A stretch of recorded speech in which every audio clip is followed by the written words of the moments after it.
ববিস কিচেনে সবাইকে স্বাগত। আজকে আপনাদের সাথে শেয়ার করব ইলিশ মাছ ভাপা। তার জন্য আমি 4 পিস ইলিশ মাছের পেটি নিয়ে নিয়েছি।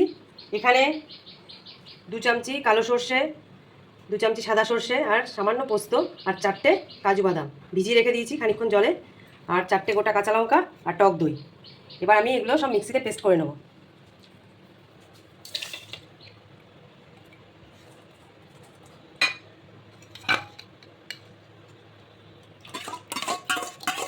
চারটে কাঁচা লঙ্কা দিয়ে দিলাম। এবার ভালো করে মিক্সিতে একটা স্মুথ পেস্ট করে নেব।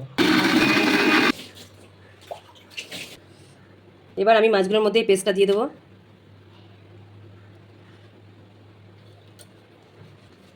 এবার স্বাদ অনুযায়ী এর মধ্যে লবণ দিয়ে দেবো,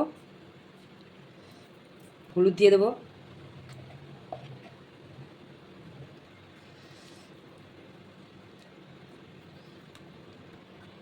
একটা একটা করে মাছ মিশিয়ে দেবো।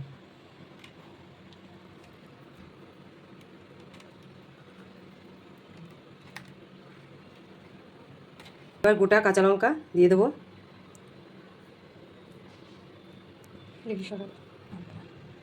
এবার কাঁচা সর্ষের তেল ছড়িয়ে দেবো। এবার টিফিন বক্সের ঢাকনাটা আটকে দিলাম। এতে সামান্য জল গরম বসিয়ে দিয়েছি, তার উপরে একটা স্ট্যান্ড বসিয়ে দিয়েছি। এবার টিফিন বক্সটা বসিয়ে দেবো।